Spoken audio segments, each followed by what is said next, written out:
Christmas movie of all time. Die Hard is it. Sorry, Christmas Vacation didn't get on this list. It and Die Hard were fighting for this spot. I forgot about that. That was in the 80s. 89. I looked it up. Huh. I was like, I forgot about it. I could have written that down, although it probably wouldn't have made the list. yeah, I was sitting there trying to do it, and I'm like, I can't. I only Also, have was the first Vacation. 70s. I think it was 79. No, I might be wrong. I think it might be 80s. I think it's 80s. Because they had Anthony Michael Hall. He was really young. I know, he was at his height in the 80s. Yeah, but that doesn't mean he didn't get started in the 70s. Well, I mean, I think it was just a couple years before he did, Breakfast Club. Yeah, 16 Candles and Breakfast Club and all that. Well, yeah, I think 16 Candles was first, and that was in 80. Yeah, because he's a little bit older 85? in Breakfast Club than he was in 16 Candles. But anyway, we're getting way off topic. Go see John Hughes movies. Most of them are really good. Most of he's directed and produced, let me put it that way. Not all of his written ones are really good. Because he wrote Home Alone 3. We'll forget about that. But yeah. As long as he had nothing to do with Home Alone 4, he's forgiven. I think he was fairly, not able to write anymore at that time. I think he was still alive. He was alive, but he just wasn't he was in the mental capacity pretty much. Well, he could have been a producer. Mental capacity. Yeah, Die Hard. Not only one of the most quintessential action movies of all time, it's also one of the best Christmas movies of all time. It's littered with Christmas stuff. Alan Rickman. One of his first movies. Yeah, and it's hilarious, actually, the little tidbit you told me, and now I never can watch that movie without noticing that Alan Rickman was actually, he would flinch whenever they shot the gun, so that's the reason why they would cut away most times. Like, if you see him whenever he finally realizes, what's her face? Is John McClane's wife. He fires a gun and it shows face. He does that. When he shoots it, he whole body shakes. He does God, how long was that? It's like he has a seizure doing it. Yeah, Alan Rickman, may rest in peace. Yeah. I still can't believe he's dead. Him and David Bowie. Yeah, they died a week from each other. That was terrible. Yeah. Actually, a little less than a week. Yeah. But yeah, Bruce Willis also at his just damn funniest. And that's also the joy of that movie. The second one. Come to live, be fun. Come to the cows, have fun, it'll be fun. I don't know what TV dinner feels like. Alright, that is a really hilarious line. And there's no way you're not going to watch that movie and be like a Scrooge. Just, I don't like this. If you don't like Die Hard, go, I don't know, drink some antifreeze. I don't like you. Though if we do top 10 90s movies, Die Hard 3. Yeah. It may end up on the list. Though I would argue Die Hard 3 is a very, very close runner-up for possibly a sequel being better than its original. I think because of its length and kind of its plot kind of sometimes near the end just kind of going, woo! I guess the plot near the end just goes haywire. I'm like, well, okay, that just happened. But because of that, I think Die Hard is just a bit better. But Die Hard is still one of the best action movies still of all time. And also so just brutal as hell. Because when people get blasted, they become sludge. It's only falling. I know we keep hearing that rattling. Yeah, I'm probably hearing something rattling. It has been rattling for 3 days now. Can't figure out what it is yet. And he wonders why he can't sleep. Mm-hmm. Well, I can't sleep because I missed on my foot. I don't even know how the hell I did. It didn't work last night. Maybe Milky did it while you were sleeping, just kind of slept on it or something. No, when I got home, my foot was hurting, but that's neither here nor there. So, what you got for 5? Number 5. Yeah, we're going a little slow, sorry. We're taking time to dissect. Mm-hmm. But a movie that people are talking about still to this day, especially last year. You know what I'm talking about, I think. I don't know, maybe. Back to the Future Part 2. Oh, yeah. Probably my favorite of the Back to the Future movies. Surprise, surprise, I'm actually not a big fan of those movies. But I love actually the second one. It would have made my list except for the fact that it is a sequel to a movie that I come ambivalent towards. Yeah, I'm weird. Yeah, I like the first one, but the second one is really awesome. I don't know why. It's like all that futuristic stuff is actually kind of cool, even though it's like 2015 is come and gone, and the only thing we got is hoverboards. And even then, they're not really hoverboards. They're scooters without full thing. Oh, there actually are hoverboards. Like Tony Hawk did a whole video where he showed like an actual hoverboard. I think it was made by Lexus or somebody like that. I don't know. But yeah, it actually would hover. I'm not saying it's not available to the public. Oh no. Yeah, it's like, damn it. So close. So far away though. And also your hoverboards we have that they call hoverboards, they tend to light on fire. But also that's what I was talking about. Like it's like they don't hover. They have wheels. They don't hover. You can't call them hoverboards. Yeah, they're glorified segways. If you really think about it. But I think the reason why it is such a good movie and the reason why I can easily make anybody's top 10, like, to talk about if I were to do this again, I think that would make my list, is the fact that it's such an imaginative movie. It's actually, it does a lot of different, unique things. It still has a lot of fun.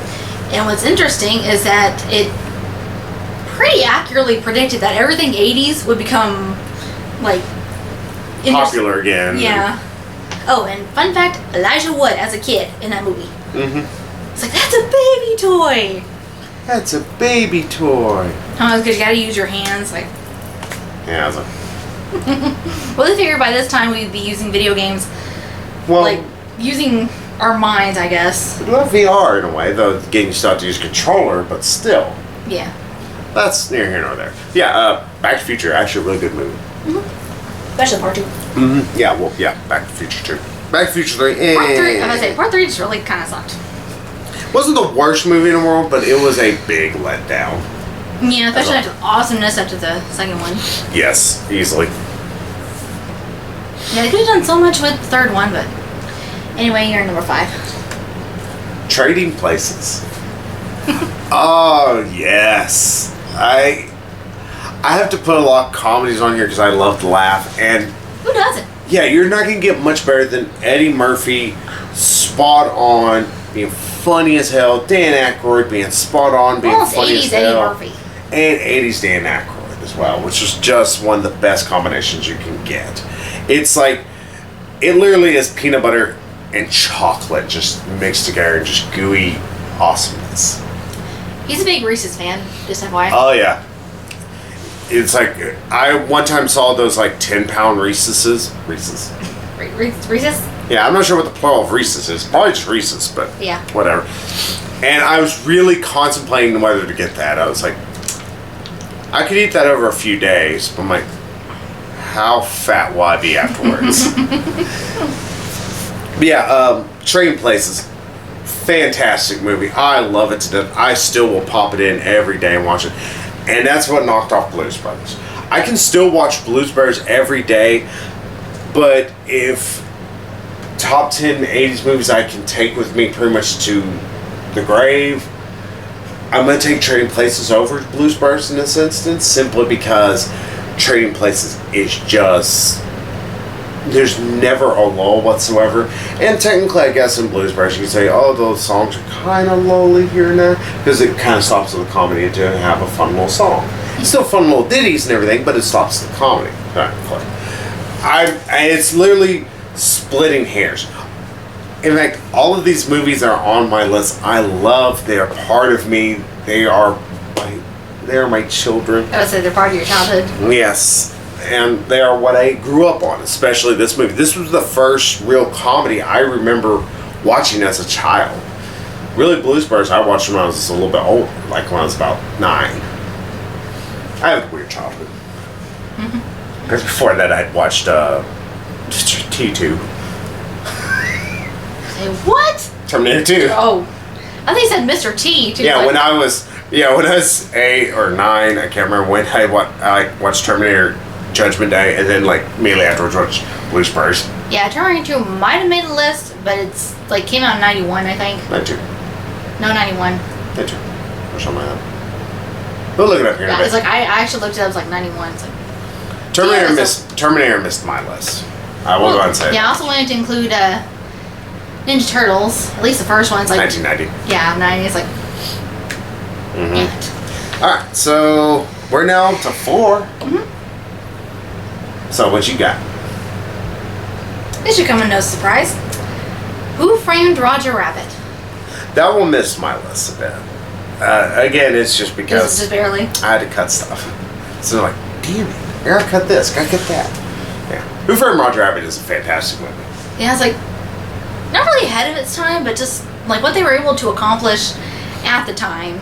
I would still say it's ahead of its time because it's still. It's also a fantastic looking movie to this day. Like Yeah, it's like the blending of live action and animation. I'm hanging around you too much. But live action and animation, like it's just so ready. And it looks fairly seamless at times. Like there's not a whole lot of times where you're going like, this looks like I'm watching an actor on a green screen. And the humor, it still holds up. In fact, you can appreciate it more now that you're an adult. There's a lot of adult humor. It's like, no, it's not a rhyme with walls. No, but this does. And it kicks him in the nuts. Yeah. And of course, it's also Jessica Rabbit. I so wanted because like she was so pretty, had like this gorgeous figure and this, this pretty hair just falling, right. Her face just so sexily. Well, you can go cosplay as Jessica Rabbit then. And like that voice, like oh my god, I wish my voice was like that. Kathleen Turner. Yeah. Back before Kathleen Turner lost her ever-loving mind. Did she ever have it? She had it for a little bit. Then her and Michael Douglas kind of got together on a number of movies. And I was like, I wanted that figure though. I'm not bad.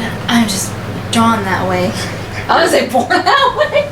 I would say just Lady Gaga. Oh, yeah, that's a great movie. I wish I could have put it on mine, but I'm like, you won't even let me dye my hair red though.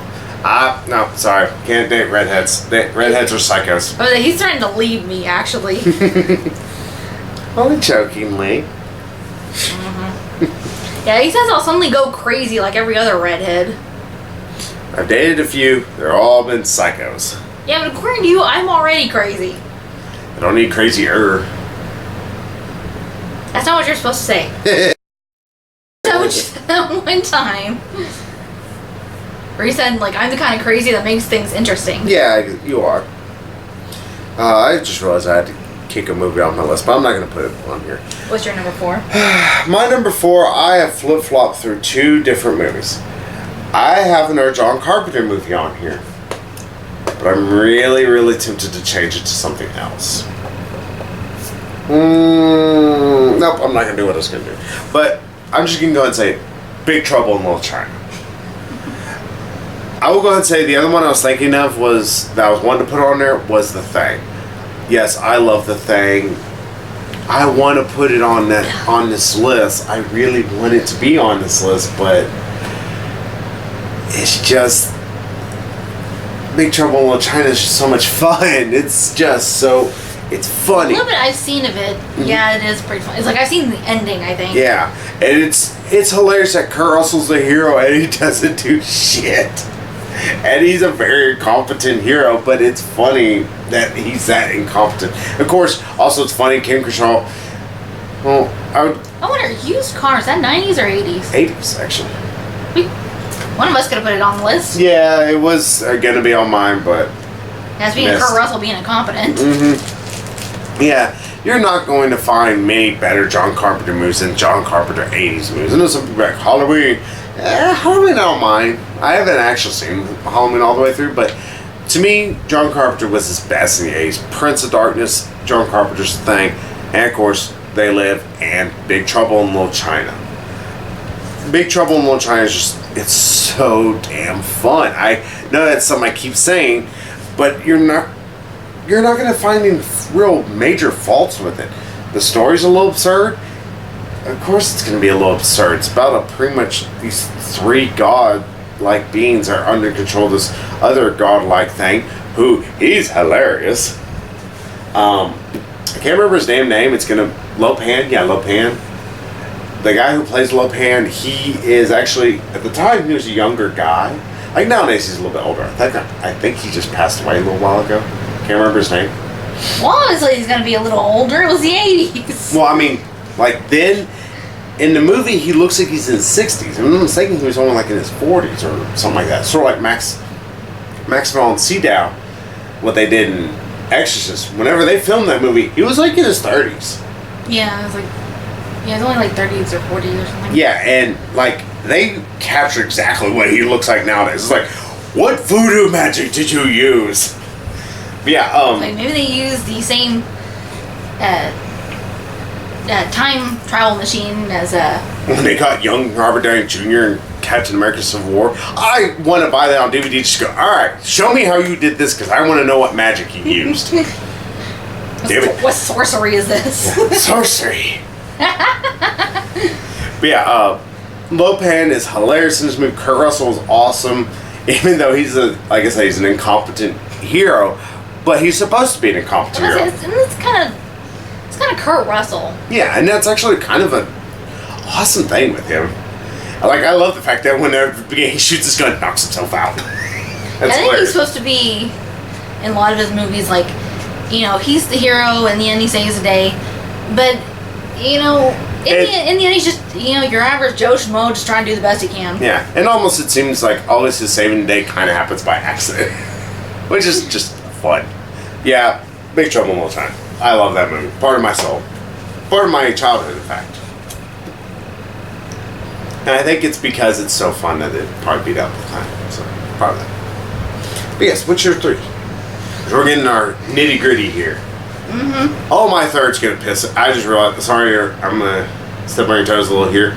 My third, I just realized is gonna piss everybody off. But please say what your 3 is. I think yours is gonna piss me off. No, it's just going to make you roll your eyes and sigh and wonder why it's not number 1. Because, you know, given how much you know about me. Number 3, Labyrinth. That's what I was thinking was going to be 3. Given what else? Sucks dick. Sucks just big, hairy, black dick. Just, I don't like that movie at all. It probably would have been higher. Fucking Jennifer Connelly. Yes, I was like thinking, I was like, she is so annoying in that movie. It's like the only thing that brings that damn movie down. It's like, well, that and the fact that all the songs have nothing to do with it. well, they were written by David Bowie, including the fire. Chilly down with the fire gang. That literally comes out of nowhere, never comes back up again. It was funny. They use a shortened version of that in the movie. The longer version on the CD, on the soundtrack, has a rap to it. Good thing they cut it down. Yeah, it's like really weird. Like, I run funk strong, ball playing hit. Like, it's something about sex. It is like, what? It's like, okay. Well, a lot of songs that David Bowie decided to use really were terrible choices in that. And I'm saying it's like it's co-written by David Bowie and co-written by Terry Gilliam. I think his name is. Terry Gilliam helped her write some of that? Yeah, I know Terry Gilliam like wrote at least part of the script. What drugs was he on that he wrote that? Like I know the part where they get to the Goblin Village towards the end, and there's a fountain with these goblins, and they're like peeing out the water. That was Terry Gilliam. That explains a lot. I like Terry Gilliam. He's the man. I really love Terry Gilliam. I mean, he's hilariously fun. In fact, I think The Adventures of Baron Munchausen, I think was an 80s. I was actually on TV the other day on my channels. Awesome movie. Should be seen by everybody. I think it's a nice movie though. I don't know. I need to go back and check. It might be like 90, 91, 92, something like that. I can't remember. Yeah, I don't like Labyrinth at all. Yeah, our mutual friend Lisa, she actually showed me her copy back when we were in high school. I instantly fell in love both with the movie and with David Bowie. It like kicked off my obsession with Bowie. I say you see David Bowie's, Asher Shalom, or maybe it might have been a codpiece he's wearing underneath that, but still. I think I was more in love with his hair. It's like, oh. I gotta think about long hair soon. But anyway, you're number 3. What? That's gonna piss everyone off, supposedly. Well, I think it's because it's a movie that's kind of considered to be a magnificent train wreck in a lot of ways. Because I have Teen Witch on mine, so. I have Transformers the movie, the animated one from the 80s. I know what you're talking about. Oh my god, that's one of the best animated movies of all time. I will that's your number fight 3? anybody, yes. At my number 3, How is that gonna piss everyone because off? people think it's dumb. Because it's a plot hole ridden It's a mess. kids movie. No, it ain't. You see people, or you see robots, but you see bitches just dying. Optimus Oh, gets the Optimus. killed easily, which still makes me cry so much. I blubber like a little baby every time. Cannot be as sad as Ori. There's not much sadder than Ori in the Blind Forest. You also get to see Ultra Magnus explode because some bitch doesn't know how to open something. But it's one of the best action movies of the 80s because it's able to do so much with because it's anime. And that's the other thing. It's a beautifully animated movie. You're not going to find much better animation, especially even during most of the 90s was there a better animated movie. Up to, I think, Beauty and the Beast, did I finally think animation started to get close back to what the Transformers the movie was the technical title of that movie. That is a stupid title. And yes, that movie has the best musical soundtrack of any movie of all time. Awesome hair metal. Oh, it's that 80s rock. Oh yes, it's just cheesy. It's fun, and also it took the original Transformers theme and just pumped it right up to 11. Just pumped it full of steroids until it just jammed out on guitar for an hour. He's good to 11. Yeah, in fact, I even have it on my Spotify playlist, the Transformers thing. I think it's done by Lion or something like that. No, I'll look it up. Yeah, I own it. I want to almost buy it on Blu-ray just to own it again. Yes, still one of my favorite anime movies of all time. Oh. So you're ready for number 2? Yeah, let's get to this nitty-gritty stuff. Again, you're gonna roll your eyes. The Princess Bride. I've never much cared for that movie that much. I know people are like, I watched it when I was young, and I think it's really a movie that's meant more for teenagers. Yeah, they showed it to us in 7th or 8th grade. Mm-hmm. I know it's in middle school. That's all I know. But yeah, it's got a little bit of everything. A little fancy. Yeah, a little fantasy, some romance, some action and adventure. Little Monica in my life. Little Mamba number 5. Little 90s reference there. Yeah. But yeah, and got Andre the Giant and Billy Crystal and young Carrie Elwes. Yeah. Got that one lady who used to be married to Sean Penn. Madonna? No, My stupid jokes. Jenny from Forrest Gump. I don't know the actress. Robin Wright. I've never been that big of a fan of the movie. I don't hate it, but it's no. You own it. I own it. I don't. I'm talking about Forrest Gump.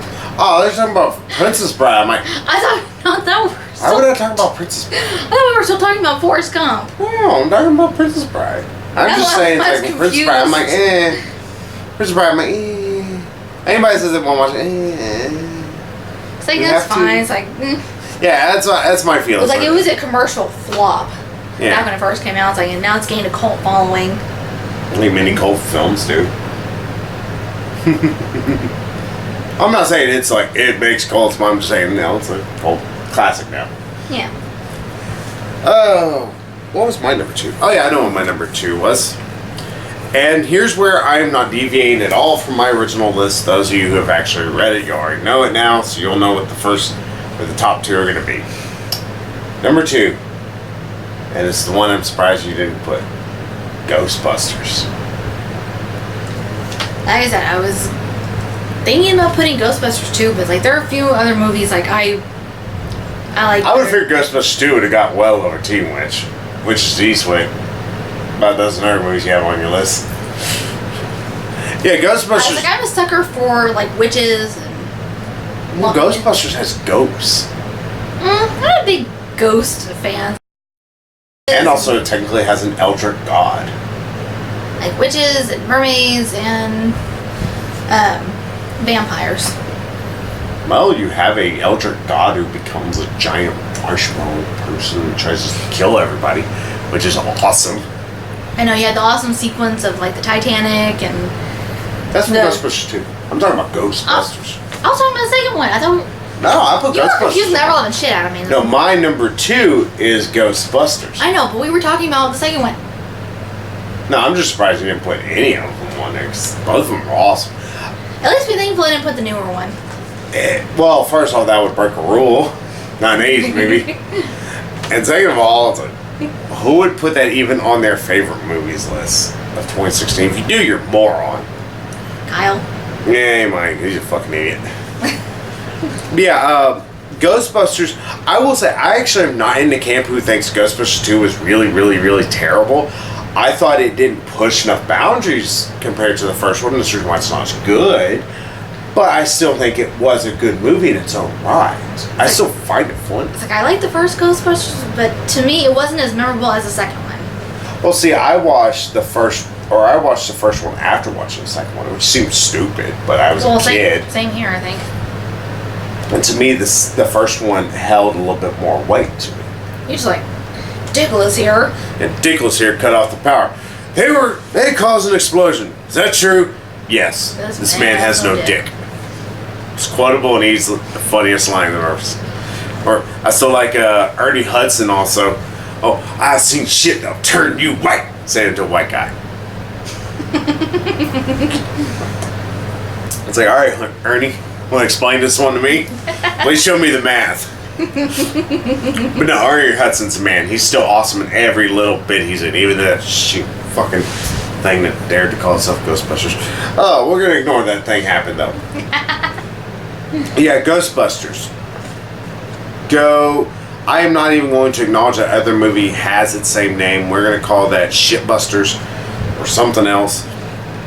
Yes, Ghostbusters, one of the funniest movies of the 80s. In fact, I would dare say the funniest movie of the 80s. And also one of the most imaginative. Because before that, do you think of a single movie that was like that? Yeah, exactly. It's one of the best movies of the 80s. But for me, there is still one more. But we need to first go to Megan's number 1 favorite movie of the 80s.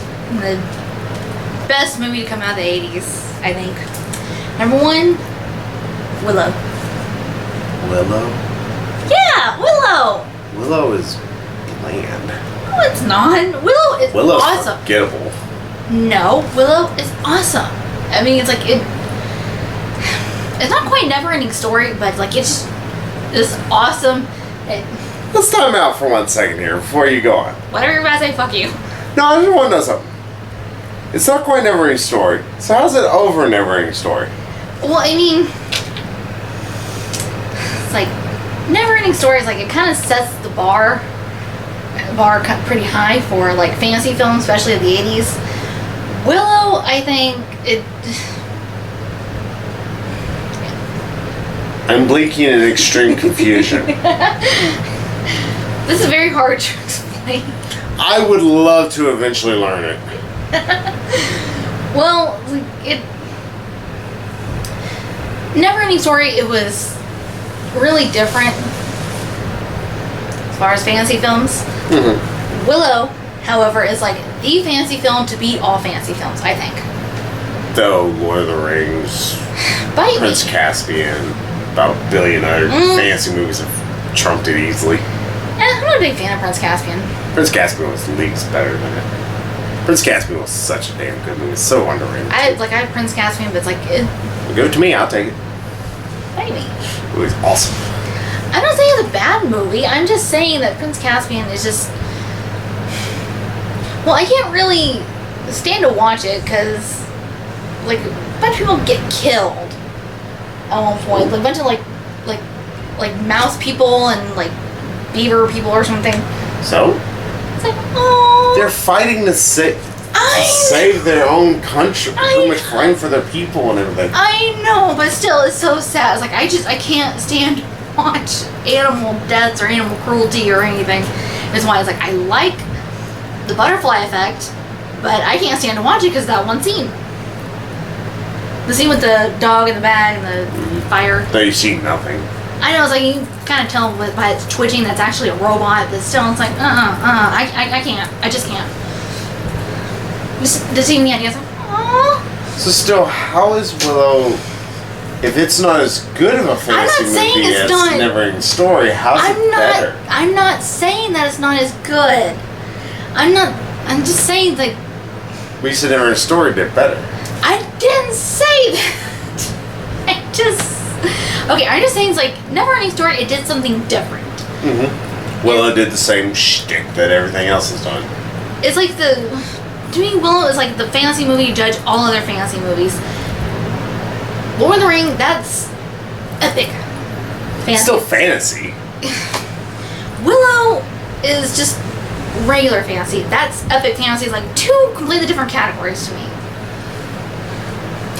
Alright, everybody who thinks she's full of shit, go ahead and just type that down there. Just type it. You're full of shit, Megan. Because I'm thinking really hard. Well, it's like when you go right to now. a bookstore, there's fantasy, there's like high fantasy or epic fantasy. You do not separate. It's all in the same category. I know, but it's like you may be in the mood for fantasy, but you may want regular fantasy, or you may want like epic or high fantasy, and there's also like urban fantasy. New. I either want fantasy or I want sci-fi. There's no middle ground. I know it's like, oh, I want this one that's fantastical, but not too fantastical. What's your number one then? Put up or shut up. My number one, as I already said, for those of you, and in fact everybody I will say has probably already commented about it, I cheated. My number one is Empire Strikes Back and Return of the Jedi. I cheated. He's like, you broke your own damn rule. I cannot separate these two movies, and again, I'm going to use the same... To me, Return of the Jedi was better, personally, but... Well, here's my reasoning why. Really, you don't need to see New Hope. Nothing against New Hope. New Hope is a very, very great sci-fi movie. It's always going to hold up. It still looks fantastic to this day, minus the CGI Jabba they threw in for shits and giggles. George Lucas doesn't know what the hell he's doing. But technically, you could really jump in with Empire Strikes Back, like, because it explains everything in all essence. With that, you got this dark. You got it's full of atmosphere, oozing tension. There's a lot of what's going to happen, and then by the end of it all, oh shit, bad guys actually kind of won. Oh, that's not good. But you need the Return of the Jedi to actually add back in the one thing that I will say is missing from Empire Strikes Back, which is a little bit of action, a little bit levity. Sure, you don't need comedy here or there every 5 seconds. I don't mind a tense movie such as, like, I love Dark Knight. It does have its own levity, though. Most of it unintentionally sometimes supplied by Joker. Ta-da! It's God. Slams dude heads through pencil. Alright, cool. I think most everybody knows that by now. Mm-hmm. Yeah, If you don't, oh well, we just spoiled it for you. Ooh. Joker killed people in Dark Knight. Oh darn. We were in that whole movie, didn't we? Yeah. But that does have its own levity, and I think that's what Empire Strikes Back kind of missed. And also, it doesn't help. Empire Strikes Back does feel like kind of like half of a movie, even though it is so long. Because of that, you need Return of Jedi to let the good guys win, in all essence. Because really, we do need the good guys to win. Though film theorists would say that technically the rebels shouldn't have blown up the Death Star. As neither here nor there, though. Of course, if I can say there's one thing that Return of Jedi annoys me with, because I will say none of these movies are absolutely perfect, but they still will earn 10s and all that if you're one of my score reviews. With Return of the Jedi, it has one bad factor. I think you will agree with me about this. With twincest? What? The twincest? No, I really don't have any real issue with that. Well, a lot of people take issue with the fact that Leia kissed Luke, and it's revealed in like Return of the Jedi That she knew all along. It's like, it really isn't that she knew all along. She suspected, really. And here's also the thing: Return of the Jedi takes place 3 years after Empire Strikes Back. Okay. So there could be a better chance that she's gotten into more of her latency with the Force and all that. And she's gotten in touch with that whole theory. Yeah, they never really explored that in any of the Star Wars films. Supposedly Disney's wanting to do more about that. And also the expanded universe books also explore more of that. But that's a whole other... Yeah, it's like, how's Luke able to, access the Force and Leia's not? It's like, that's sexist. I don't know. It's because there are plenty of female Jedis. In fact, we have one in Force Awakens. Hey, guess what? Rey's a Jedi. Are you surprised? Or she's not Jedi. She's a Force wielder. To be a Jedi, you have to decide which side of the Force you're going to. But... she pretty much has already decided. Yeah. Being trained by Luke, who, you know, like, there is. Yeah. Anyway. But, really, in that, like, what I have issues with Return of the Jedi is Ewoks. Ewoks are cute until you want an Ewok. I want an Ewok if they'll shut up. Because everybody will agree with me. Star Wars Battlefront 2 will break you of Ewoks. Star Wars Battlefront 2, there's a number of maps that will take place on the moon of Endor, which is where that takes place. People say it's on Endor. No, technically it's on the moon, but it's here or there. How a moon has a sustainable, environment and everything. Those things are an entire level, and if you're the Empire, you are hearing them the whole time. Oh, shut up, Ewok. Can't be any worse than that one James Bond game you were telling me about. Open the door. Open their door. Shut up. I don't need to hear the every 5 seconds. Almost as bad as that. Yes, my number one, 2 movies. But to be fair, I really think that you can't have one without the other. These are really, it's the peanut with the butter. You can't have one without the other. Not true. So that's our list. Want to disagree? Comment below. Oh, let and us know. FYI, you may be wondering about this. The one thing I had to leave off, I was thinking about including on my list, the money pit. Yeah, I had to take that one off as well. I was like, it's so funny. I was like, I want to include it on my list. Yeah, some people really shit on the movie. Like, it's one of Tom Hanks' worst movies ever. There's a lot worse Tom Hanks movies. Trust me. But don't travel with Tom Hanks. Yeah, just don't travel with some bitch. He's gonna kill you somehow. Well, since we have done that, next week... What are we doing? You know what? I think we're gonna do a bottom list. I think next week we're gonna do... Or next time. The worst... Yeah, next week. I'm just saying that. Next time, I think we're gonna do the bottom 10, or pretty much the top 10 worst movies based on books. This one's going to be hard, because we're going to have to talk about something I don't like talking about. So hey, we will see y'all in 2 weeks' time. Hopefully you all enjoy this long-ass video, and we'll see you all later. Sayonara.